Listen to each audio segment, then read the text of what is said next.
sharing our stories connects us. Listen and be connected. Join us for the conversation meeting weekly at the intersection of community and culture. Hosted by Mario Nunez and Joe King Carter. Yes, if it's Wednesday and it's noon, you know it's The Conversation on WMNF Radio 88.5.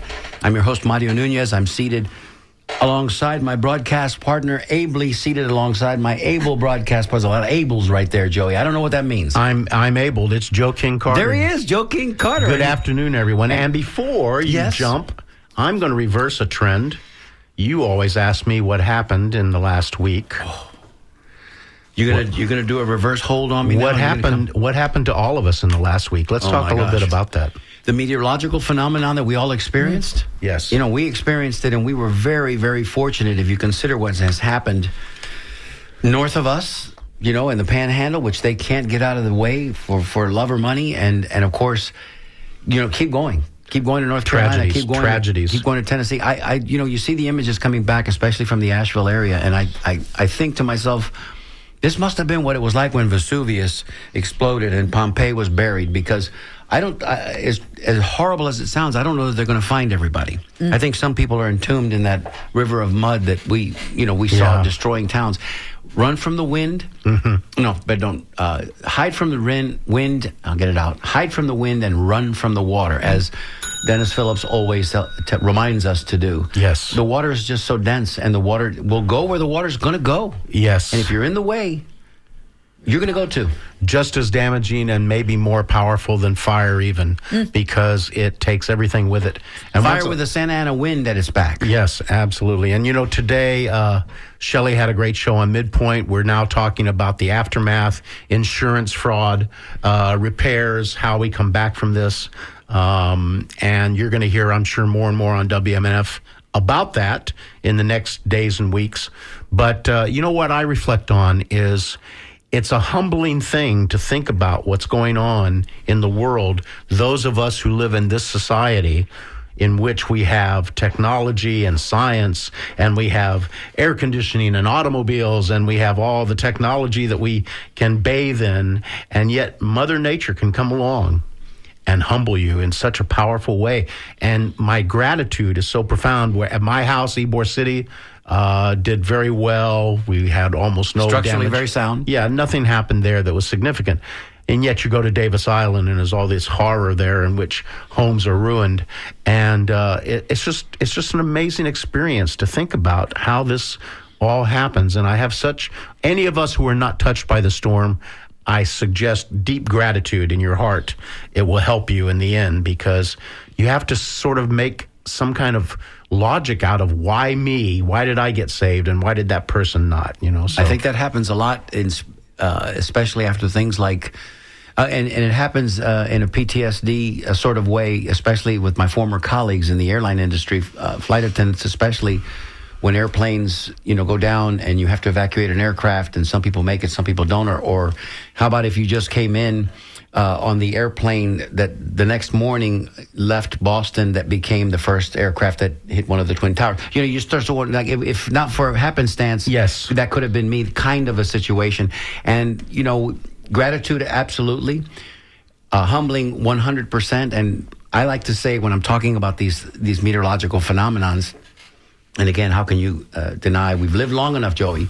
We've lived long enough now to have, this is a pretty good sample size, 60, 70 years to know that when we were kids, it wasn't like this. No. These are more frequent and they're more horrific. Yes.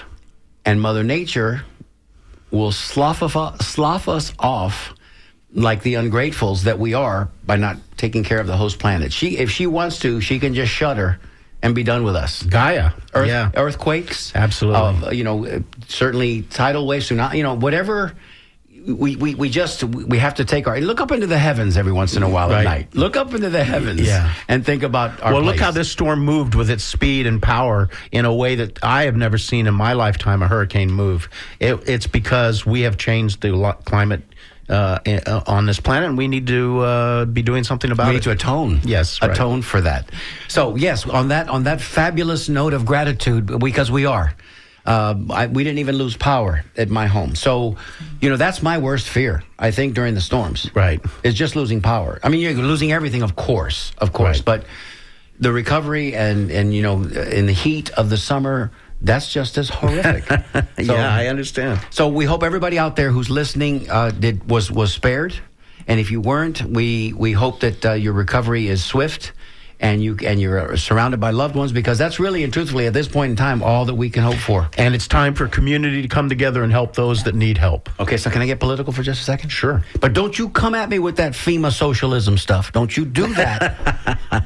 Because that socialism FEMA stuff, because you know what I'm saying. Oh, I hear you. Yeah, I know. I know. I took it 180, went the other way. The car went right off the track. We were humble. We were grateful. Yes. And then all of a sudden I went there. But yeah, that's why you need money in the public coffers. That's why when these things happen, you have to have a reserve stash to be able to go to help people in need. And, even if you're a state like Florida, where the governor is as injurious as he is to the citizens of this state, he's going to have his hand out too, because he represents the people of the state of Florida. So, man, I guess what's the takeaway, Joey? The takeaway is be kind, brother, because you don't know when it's going to be you. Absolutely, and that's the basis of all community connection, is that we should all be there for each other.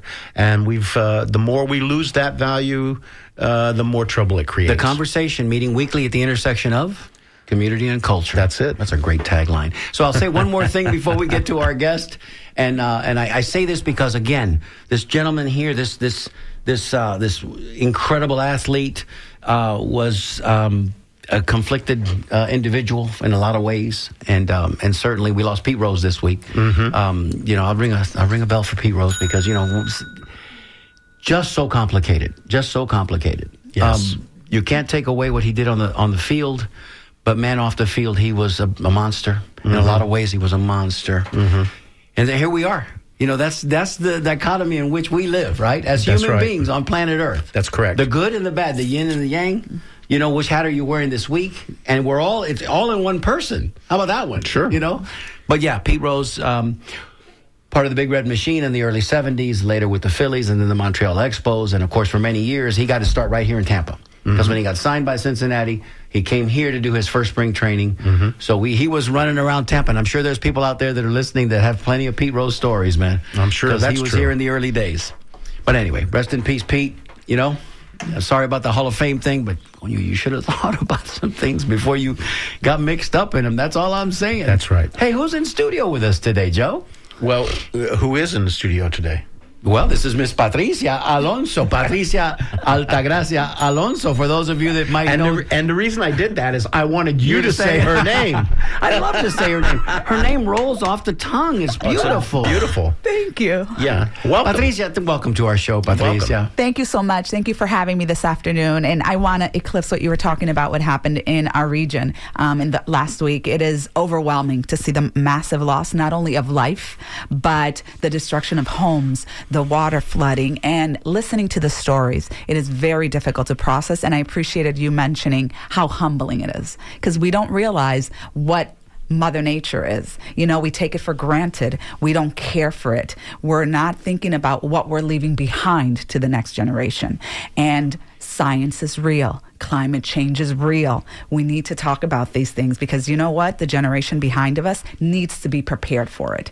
And all we have to look as we were not directly in the eye of this storm. Yes. And look at the havoc it wreaked in our county Yes. and in our state. So that lets us know we are not ready. And we have 2 more storms behind us.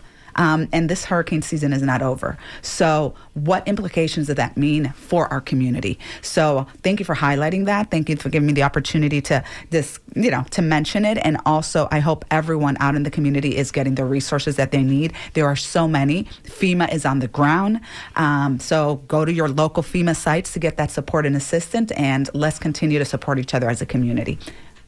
Thank you for mentioning Yeah. that. Citizens ensure they're sending me texts on the regular saying, where their adjusters are located in case you need their services and how to find them. So they're located here today, there tomorrow, and they're all throughout the community trying to do everything they can. But as you stated, Patricia, it is breathtakingly overwhelming. Yeah. And almost your eye sees it, but your mind and your brain can't process it because it's like, oh, that's total devastation. Yes.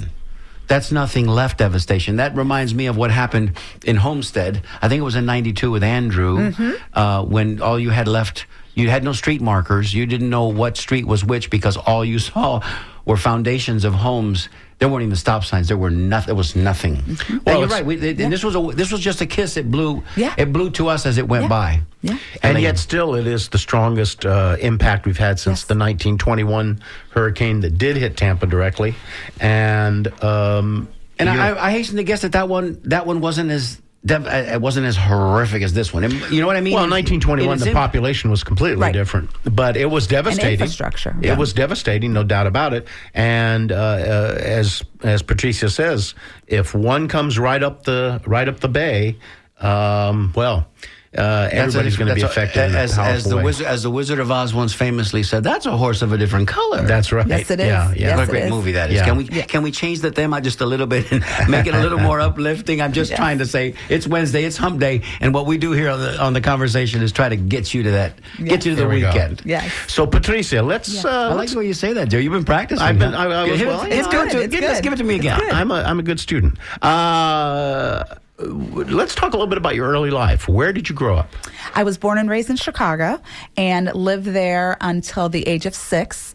And then we moved to Puerto Rico. Although I'm not of Puerto Rican descent, when my family first came to this country, my mom and her sisters, one said, oh, Chicago's a little too cold, and decided to move to Puerto Rico because it was like the Dominican Republic, but it was stateside, quote unquote. And she moved there. So my mother missed her older sister. They were very close. They were in each other's pockets growing up and throughout life. So we moved there and we lived there for 5 years. And then we came back to Chicago to be closer to her other siblings. Family always follows family. We're very tight knit. So I grew up between Chicago and Puerto Rico, and now live here in Tampa. And so the family was originally Dominican? Yes, my family is Dominican and Lebanese. My grandparents are Lebanese. My mother was the first generation when my family came to the Dominican Republic in the 20s, and they settled there. Although they were very Lebanese, let's say, the food, the language. Right. My mother didn't acquire the language, but the other things, the cultural things, the foods that kind That's of tie some us good eating, into by each the other. way. It That's is very very good good eating. eating. Oh, yeah, which is why we're always struggling with the scale. But yes, it's very good eating. Yes, very good eating. Yeah. So you're growing up in Chicago. Yes. And let's talk a little bit about that, or your schooling, or how your life sort of turned. At 6 from we there. moved. At 6 we moved. So I grew up in a dual language household, Spanish being the primary, simply because my mother said, you live in this country, you're going to English speaking schools, you're going to speak the language. So for us, it was very important to retain that. And for me, is critically important. I think it connects me to who I am, connects me to my community, and kind of keeps you in the loop of who you are, Sure. your identity.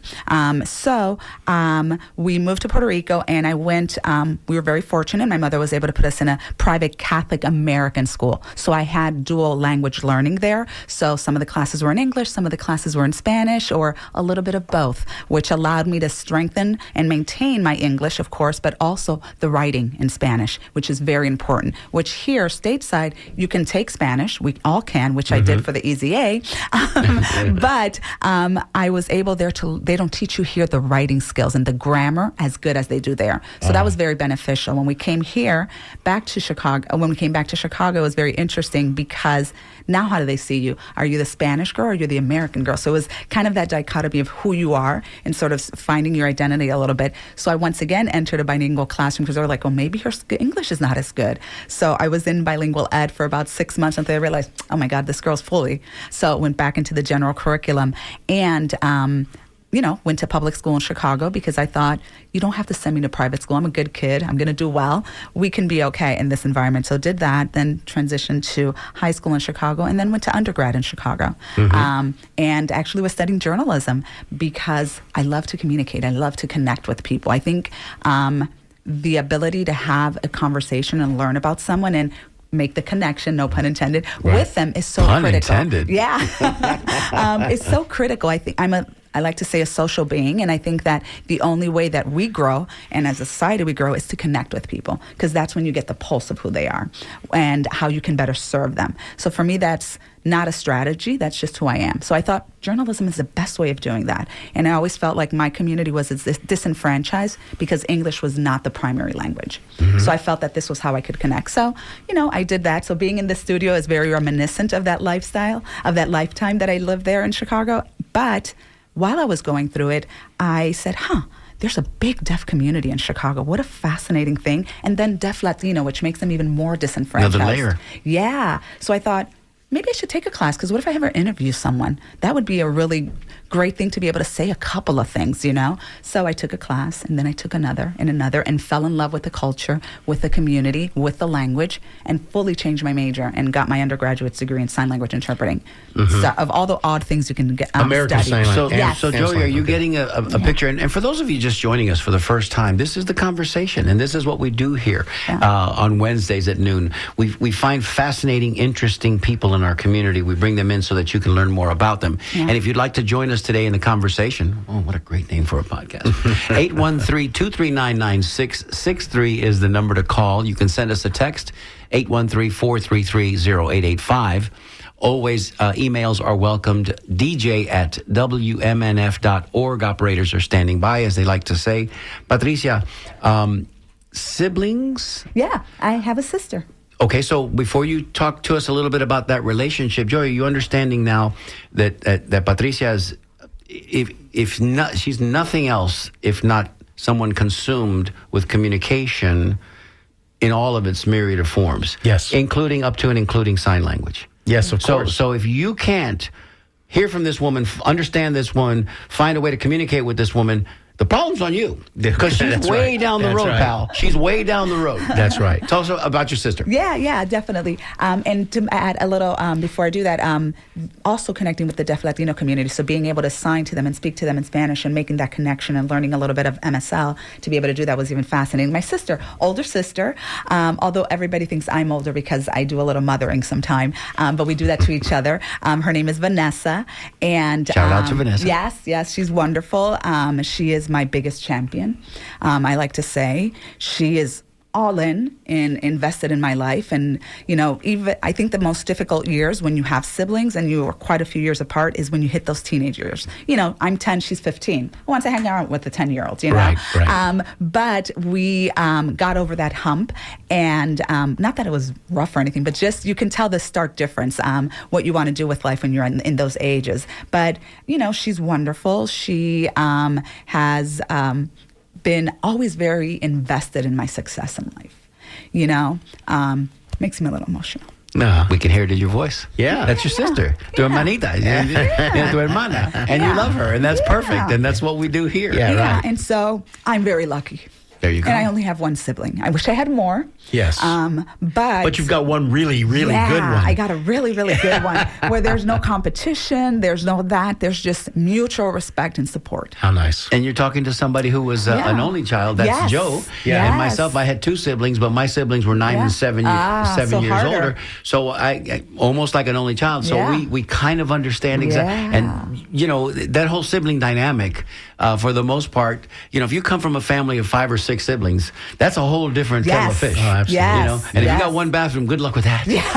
But I'm just saying, ours was a unique experience. Yeah. And But sibling or not, having someone in your life who's invested in your All in. interest. All in. All in. Oh, that's the good stuff. That's the all in. But I also say, I wish I had more siblings. I have a lot.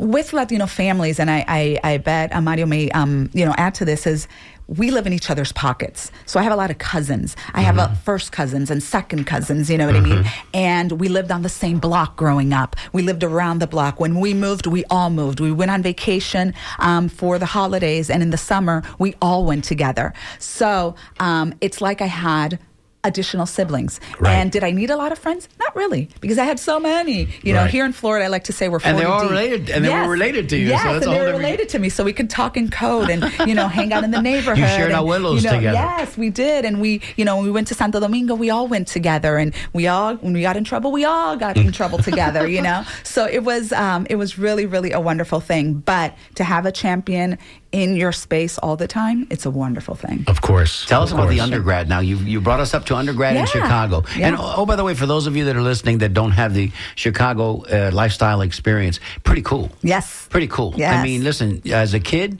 you can go far away from home if you can walk to a train station or you can catch a bus. Yes. Because the transportation system in Chicago is second only to maybe Yeah. New York. Yeah. But, you know, it's incredible. Yeah, it really is. Yes, and you know, undergrad was wonderful. It was very eye-opening about what I wanted to be and kind of shaped who I was. The one thing that I think we're missing with a lot of our kids in the educational system is hope. Is the idea that you can be anything that you want. And we're seeing that disappearing as we continue to defund public education, as we continue to take away a kid's ability to learn what they want, pick up the book that they want. And for me, an avid reader, which is why, once again, I don't sleep a lot, is because I'm always stuck in a book. I had that opportunity to dream and to grow, and Chicago was a great stepping stone for that. You have every community displayed. You know, there were no limitations, and I love that about that city. You know, I can walk and have Asian food and interact with the Asian community, go out and with the Middle Eastern community and go into the Latino, Mexican, Puerto Rican community and have some of the best food. I can travel all of that in one day. So those experiences shaped who I am, and then also saw what was lacking and where on a social service aspect I can support that community. So I was able to do that through my signing and then entering the nonprofit sector and serving individuals with disabilities, because that's where I started to see the biggest gap. And disabilities are not always visible. You know what I mean? 1 in 3 individuals in the state of Florida lives with a disability. Some are visible and some are not. And that's Right. very important. And we are so big on that because we have the largest senior citizen population here. So you see that more and more. And continuing to grow, yeah, Patricia. exactly. And continuing to grow. So being in that environment allowed me to do that. And then moving on to more of an education focus. I taught for a while. And then I went to work with the DOE and making sure that through the nonprofit, we were engaging children that were in a segregated classroom into Let's an explain the inclusive DOE. one. Department of Education. Okay. Yeah, in making sure that kids that were in the segregated classroom, think back when you were a kid, those kids that were in the classrooms underneath the school, in the basement area that no one talked to, that no one Special had, ed. special ed, those kids, how do we get them in the same classroom? How do we get them in the same curriculum? How do we get them to thrive? You know, they're not different, they're not other. So I spent a long time doing that work, being a good advocating, supporting parents, getting grants, doing the necessary work to make sure that we were educating the parent, because once you are no longer of this earth, who takes care of that child? Right. We need to give independent living skills, Right. do all of that. So spend a long time doing that work, which I think it's what shaped me to be the individual that I am. Sometimes emotional, empathic, but I think that when you connect with people, that's normal. Right, You of know, course. It Right. shows who you are. Then we moved here, and I thought, what am I going to do with my life here? Because that connection and community hasn't been established. So I started teaching. As you were saying that, Yeah. as you were so ably describing being empathic and connecting on that level, Yeah. I thought about only one thing and one thing only. J.D. Vance. I don't know where that came from, but, you know, because this guy can't even, he doesn't connect with anything. No emotion. Or everybody or anybody. Nothing. So, and these are skills I think that, okay, so you could be guilty of being maybe too connected and take Almost all definitely. right and Yeah. take it and the 3 hours that you sleep. I'm assuming that part of that is because you're buried in a good book. The other part of it must be because you're carrying a little bit of sufrimiento with you And processing. and you can't shut it off. Oh, yeah. Okay. But you can maybe train yourself to slow it down. Yes. I think that's a much more enviable human characteristic than the you. opposite. Thank you. Where you Yeah. can't connect with anybody and you have no vehicle, no means by which you can. Just a cold human. Yeah. As we're hearing this come pouring out of you, and we love it, and we love it.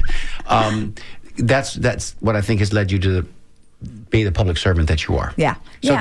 pick it up from there. Go. And And by the way, how old were you approximately when you came to Florida? when I came to Florida, I've been here 20 years and I just turned 50. So I was like in my late 20s, 28 going to be 29 going to be 30 in that incoming Prime year. years. So yeah, most definitely. And it was for me, it was a total cultural shift. Where to connect. You know, I come from living smack in the middle of the city of Chicago. Literally, I can walk from Columbia to my house because downtown from my house was a 15-minute walk, an 8-minute drive. So I could commute very easily.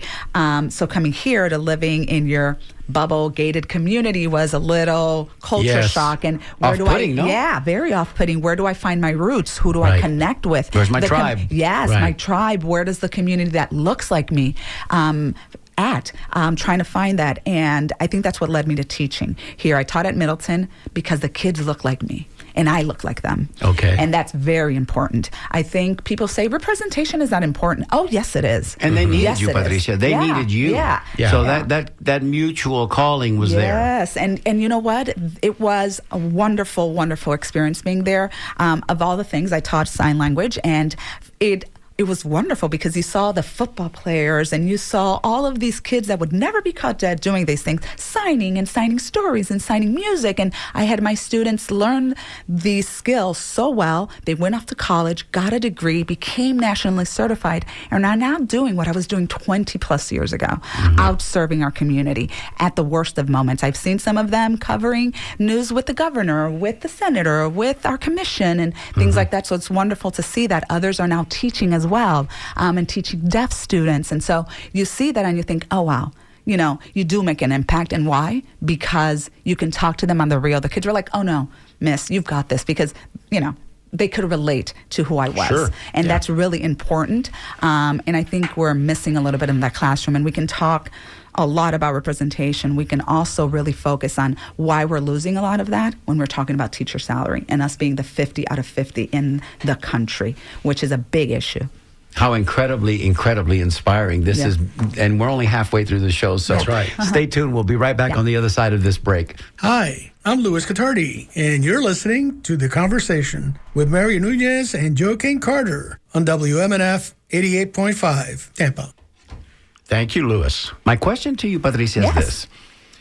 I know you can't shut it off because it's coming out in Spanish, it's coming out in English, and sometimes it's coming out in sign. Yes. I mean, you just did a little action there when you were here, and you do it without even thinking about it. And we are expressive people to begin with, and add the sign language. It's like 100%. Yeah. I think that most of us are running around plugged into 110. Something tells me you're on the 220 circuit. And that's okay because you know what? You've got a lot of work to do. Yeah. And we're only here for a very brief time, as we were talking about the outside of the show, how humbling it is. Yes. That if you put our whole life expectancy, that 75, 85, if you're lucky, 95 years, it's just a brief moment. Yeah. It's just a brief moment. Yeah. So let's be as impactful as we can possibly be. Yes. Affect as many lives as we can in a positive way. Yeah. And work for good. Yeah. Because at the end of it all, that's all you got. Yeah. That's all you got. Your legacy will precede you, will follow you, and hopefully you've done some good work. Also I personally believe that some beings come here already connected to something very special. And Patricia has that. Thank you. Compassion That's 100%. Compassion is something that, as you were talking about with Vance, compassion is a spectrum that in psychology they measure for sociopaths. Here's what we call normal, and here's the person that cannot connect with other human beings. Yeah. And it's very obvious to me already from your life story that all the way back in your childhood, you were wanting to help, you were wanting to connect, you had feelings for others, Caring for her sister. you were caring, Mothering your sister. compassion. So these things. She mothers me too. These things. I'm just thinking these are things that since you were a nana. But this seems to be, compassion seems to be already, I'm seeing it as a hallmark rhythm through your life. Yeah. Well, I think one of the things that was always ingrained is you leave the place that you were in better than you found it. Excellent. And I think I say that in everything. In my profession, leave it better than I find it. In this world that we're living in, because like you both have highlighted, we are not of this earth for a long time. So we have to leave it better than we found it. And I think the way that we do that is by compassion, by giving a path to someone else, by making sure that you have the same benefits that I had in life, the same education, the same tribe around you. And sadly, we're not seeing that. I think we are so transactional as a society, which makes us isolated. Yes, we become very isolated. much so. And I think COVID had a big impact on that. People that were already like that have become worse. And I'm a social being, and let me tell you, through COVID, we isolated a lot. My mother lives with me, or we live with each other, and she's older. Yeah. And you think about her health. So I was very concerned of getting out there. Luckily, I worked from home and have for 14 plus years. So it was great not to have to go out and be connected and bring something home. But I think that even myself as a social individual, it impacted my reintegration into society, and reminding myself I can't be that transactional person. I'm in and out and that's it. No. I have to be the whole person that I am, because then I lose my essence. You know what I mean? So, right. And coming from a place like Chicago where you were connected to community, yes, a variety of communities, yes, and coming to Florida where isolation is easy. Yes. Probably emphasized all this. Yes. So now you're teaching and you're involved with the school board. Yeah. And let's go from there. What happens I next? taught for those 4 years at Middleton, and it was wonderful. But an opportunity presented itself to kind of go back to my roots of providing language access services at Moffitt. So I transitioned, and I worked at Moffitt for close to 6 years. And I say, if you want an education on humility and an education on human nature, go work at Moffitt, or spend some volunteer, spend some time there. Yep. You learn the worst about people and the best about people. Now I'm going to break in. Yeah, let's talk please. about language acquisition at Moffitt. What does that mean? Yeah, language access at Moffitt means the fact that we, as you know, you go into any hospital, into clinical setting, anywhere in our society, and there are people that are limited English proficient. They do not speak the language. And under the ADA, Section 1557 of the Affordable Care Act, which is why it's so critical that we continue to maintain and sustain the ACA, because there is a clause there for language access, which is Section 1557, that requires every facility to ensure that interpreting services are provided. And that is for Spanish, sign language, French, whatever language you may speak. And we have then the ADA that protects, through the Telecommunications Act, the use of sign language interpreters for the deaf community when it comes to captioning, interpreters, CART services, etc. So the hospital has a department of translation services, meaning written translation, and then a department for interpreting services. So I came on board as their trilingual individual to provide interpreting services for our deaf and hard of hearing, as well as for our Latino community. So, any aspect that anyone needed care within any of those language needs, I was present, whether it was surgery, whether you were having an aspiration, whether you were having a biopsy.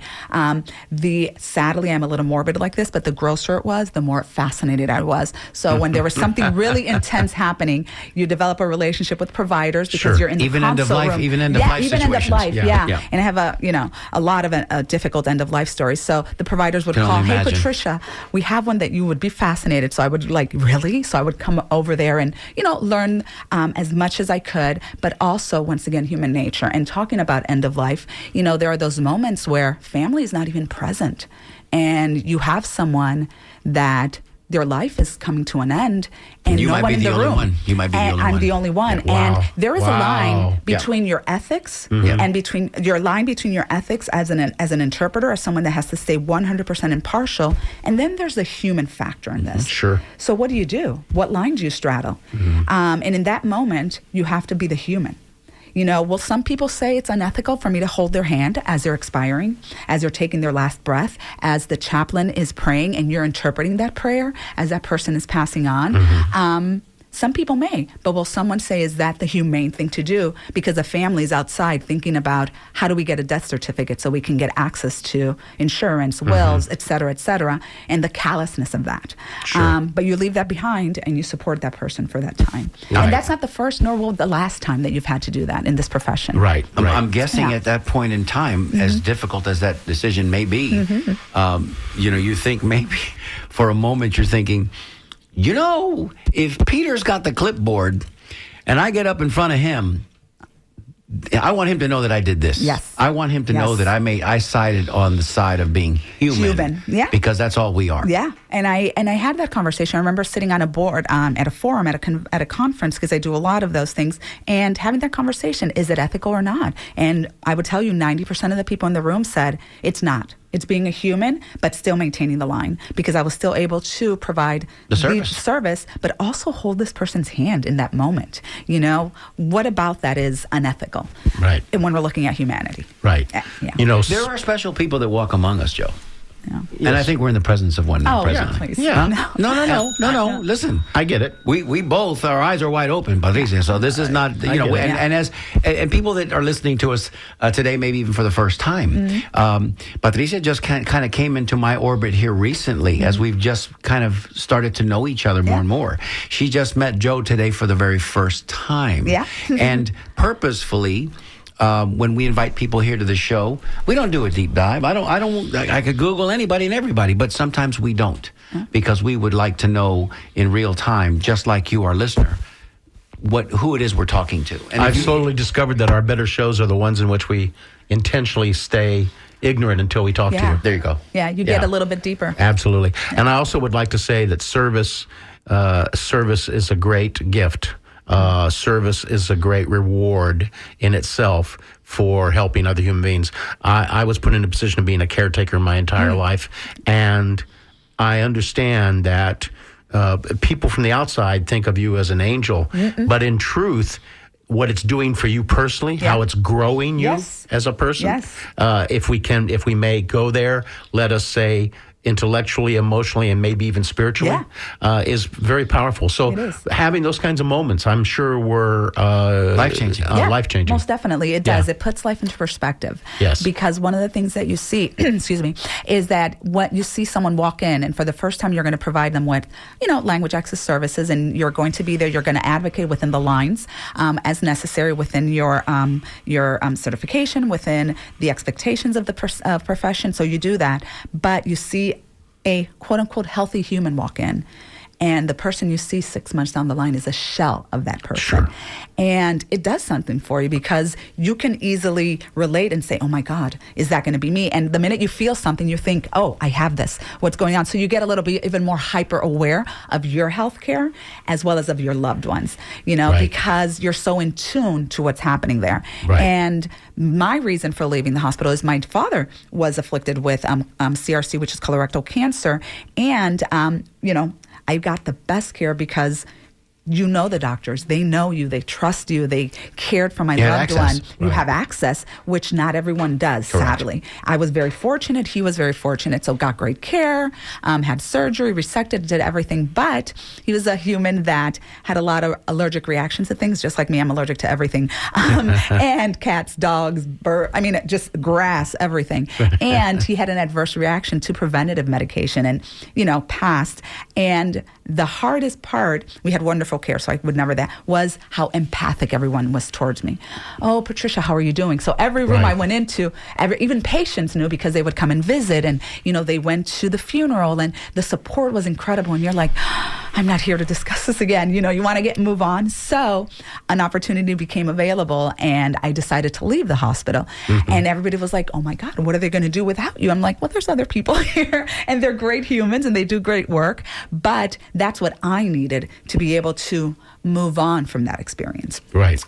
But I go volunteer every Tuesday now because I found the space and the time to be able to do that, and I believe in the mission that they have. And it keeps you connected to that mission. And it keeps me connected to that. So our time is dwindling. Yeah. And as it comes, always, this is the fastest 60 minutes on community radio, I think, ever. Yeah. Because we just run out of time. That the sands are always moving through the hourglass at the same rate of speed, but you don't notice it until it gets closer to the end. It's like that sunset. You don't realize how fast that sun is tracking across the sky until it gets close to the horizon and then it just drops out. Yeah. So we need to kind of move at least. And now we get it. We have a good sense of who Patricia is, Patricia, in your heart, who you were born to be. Now tell us, because you've got something that's right ahead of you that you're working towards. What you're doing now. Yeah, your public service. Public service.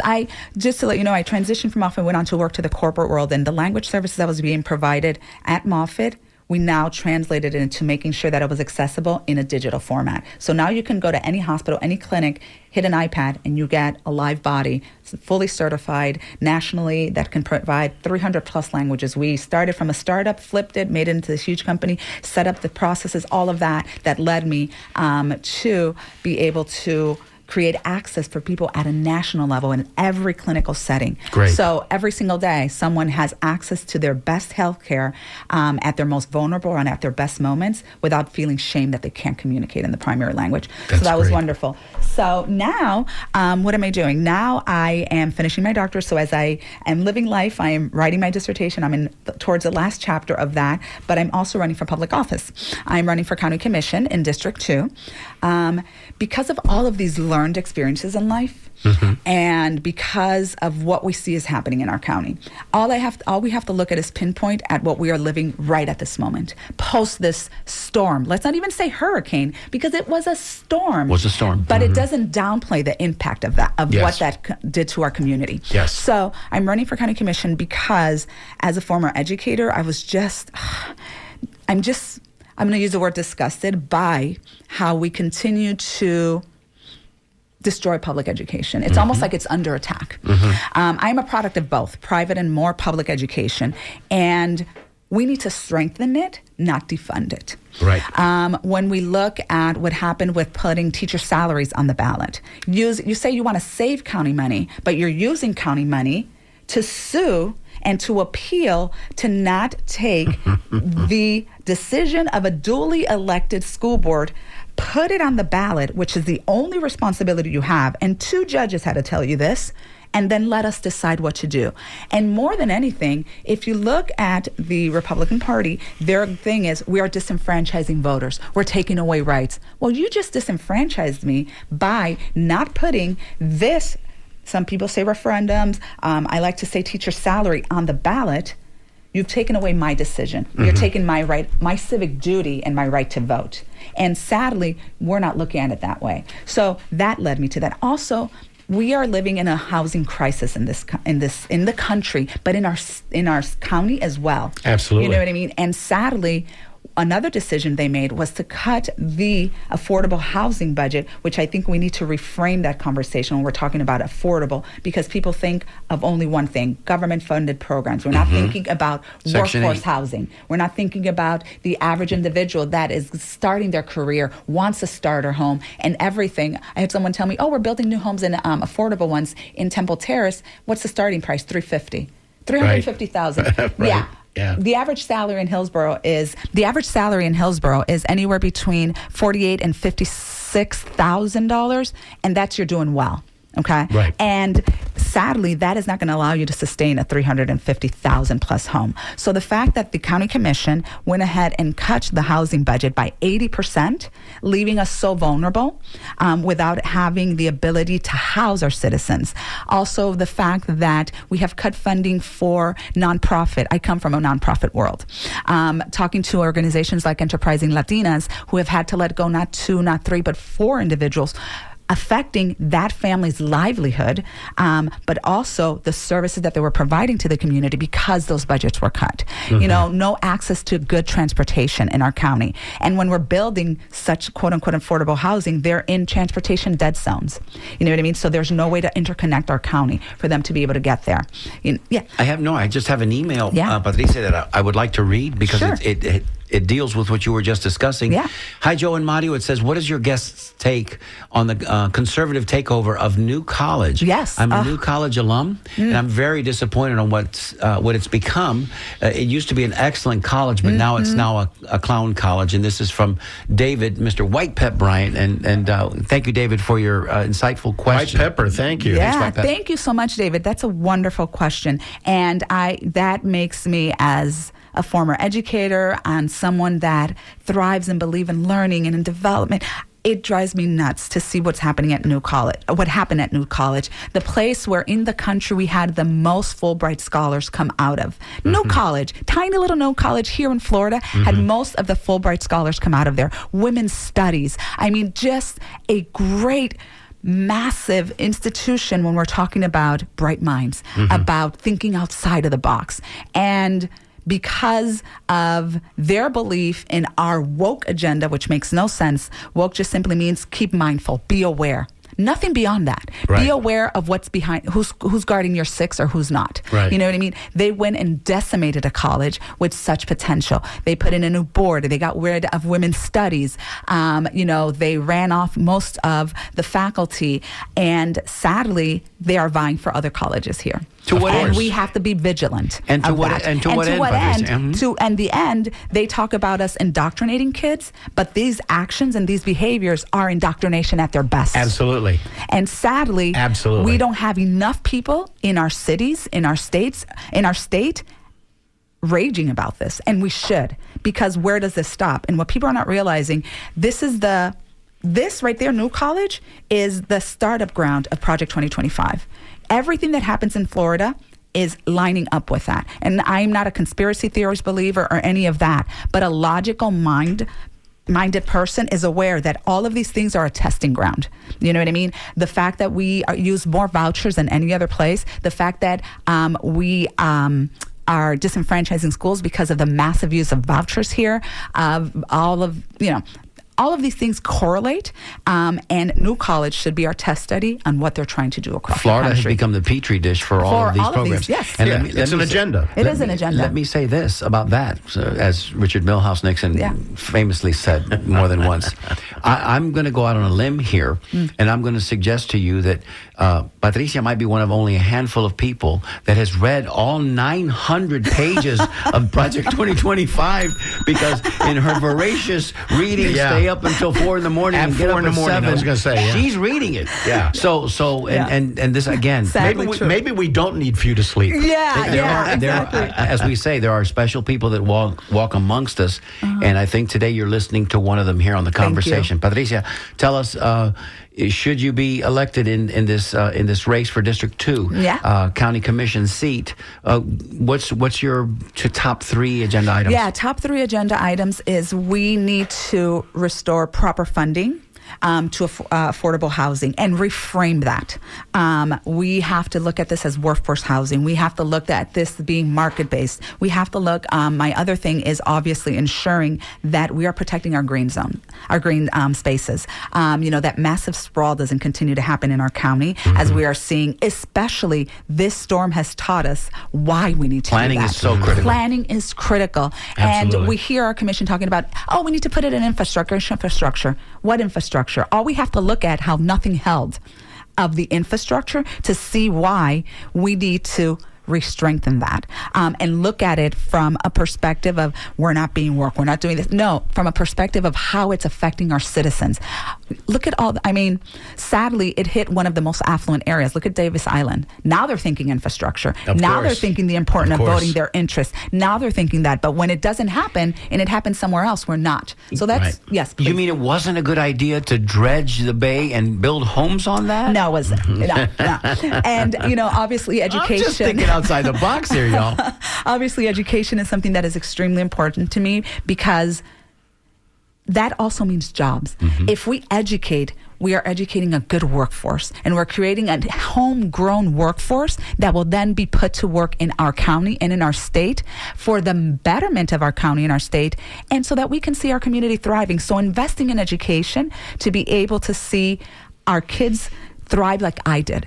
I'm a first-generation American born, and the opportunities I've had are because my family has grinded out there. I've been grinding. I've been getting it done. But you know what? Opportunity also is a good thing, and finding those. And sadly, by not having a robust educational program, we are not giving those opportunities. The more we water it down, the more we water down the opportunity for those kids to thrive, to make a good salary, to have the same life that I am living as a first-generation American born, which it rarely happens. It rarely happens that someone like myself in this country, just being a first generation, has the opportunity I've had. I've lived in Italy. I've lived in Japan. I've lived in Mexico. I've lived in Puerto Rico with my family. I've traveled extensively. That rarely happens, but all that comes from, a good education, and them opening up my eyes to the possibilities of this world and connecting with people. So those are very pivotal things for me. We're talking housing, restoring back that, making sure that equality and equity and inclusion are part of our county, making sure that we're rubber stamping things like the LGBTQ proclamation, making sure that marriage is not defined just by men and women. It means that anyone that you love, making sure that people with disabilities can thrive in our county. All of this, just making sure that people feel connected and that I'm working for them. Because what we're seeing right now is someone that's been sitting behind the dais for 22 years, skirting term limits, wreaking havoc in our county, and just simply voting down party lines without looking at how that's impacting our citizens. You know what I mean? And selling out our best resources, and not looking at our community. I will say this. If you needed to know any more about this fabulous individual that is in company and presence today, you might want to listen to this show again in the archives, because we've learned so much from Patricia Altagracia Alonso. Yes. And briefly tell us, Altagracia, Yes. where it comes from. Well, because I know there's a story. Yeah, there is a story. And my sister's the oldest, and usually are the ones that get this type of middle name. Altagracia is a patron saint of the Dominican Republic. And most women in the Dominican Republic either have it as a first name or as a second name, as their middle name. And I have it as a middle name. My mother is Mirta Altagracia. Mirta because of the Lebanese side, the Altagracia because of the Dominican. My aunt is Altagracia, my father's sister. I'm Patricia Altagracia. My cousin is Altagracia. So it's a very common thing. And whenever we went to the Dominican Republic, we always go to the Basilica. I was just there a year and a half ago during Holy Week, and we went to the Basilica, which is lovely and it's beautiful. And Altagracia comes from the patron saint of the Dominican Republic. Very similar to Mexico and the Virgen de Guadalupe. I was just going to say it's just like Guadalupe. Such a beautiful word, such a beautiful name. Oh, thank you. In my High family, Grace. High Grace. In my family, it's High James Grace. and Jimmy. It just doesn't sound the same way. No sexy quotient whatsoever there. Yeah. You come at me with Altagracia, you got something to say. So, Patricia, thank you so very much for being in the show with us. I wanted to just leave you with this thought, because when we bring you back at an undisclosed time, and maybe after the election cycle is over, we can start the conversation with, we can start with the phrase, and what are they so afraid of? Yeah. Because I think we can go there and do another whole hour on just answering, and what are they so afraid of? Yeah. Why are they so Absolutely. afraid of having students be all that they can be and be the best? Yes. Because high-minded, high-thinking individuals become high-functioning citizens of not only the United States of America, Florida, United The States of world. America, planet Earth. Yeah. Right. So, we hope that today you've learned a little something here on the conversation. Well, it's a fine line between education and indoctrination. And Be careful. What Slippery slope. Yeah, what those people that have that agenda seek is really indoctrination. And by the way, I just want to say that, Patricia, that you are a kind of, a metaphor in my mind is a compassionate dynamo. And I can see that. I can see that you, with the kind of how you are made, so to speak, I can see why politics would eventually become something that you would have to gravitate to, because That's where you make the biggest difference. Yeah, it's especially on the absolutely- local level. Yes, it happened to some much smaller degree in my life, and I get it. You start to care, and you have to do something. You have to about do it. more. Most definitely. And you have to care about your neighbors. You have to care about your neighborhood. And we are seeing that some are favorably impacted and others continue to grind and not see their way out of the hole. Right. And how do we do that? There's a $10 billion budget on the line in the county commission.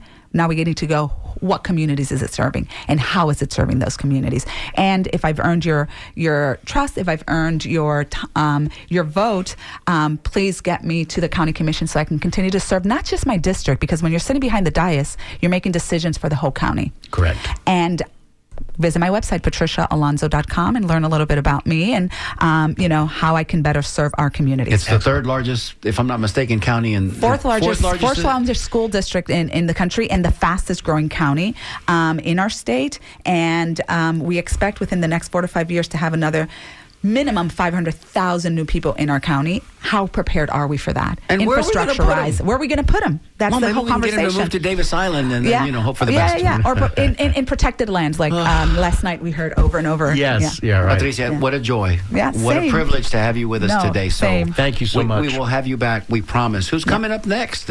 King? What's Well, happening here on WMNF? stay tuned and stay right there on your radio dial, because the maestro of magical music, Jim Bannon, is going to be coming up next. He's warming things up for you. And again, It's the Music Wednesday. As we round out of our fundraising efforts here. And we're always looking to raise funds. So if you want to go to the tip jar and drop a little love in there for us, we graciously accept that. Thank you. But we want to say thank you again to all of our generous donors. We've made our goal this donation cycle, this fundraising cycle. So there's a loud and enthusiastic bell ring. Thank you, everyone. We love being with you each and every Wednesday, and we will continue to do so that we can educate. That's the key word today.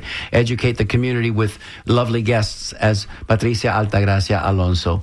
So thank you, everybody, for being there. We certainly do appreciate it. King, it's been another great show, another great week. Yeah, well, it's easy to do when you have great guests.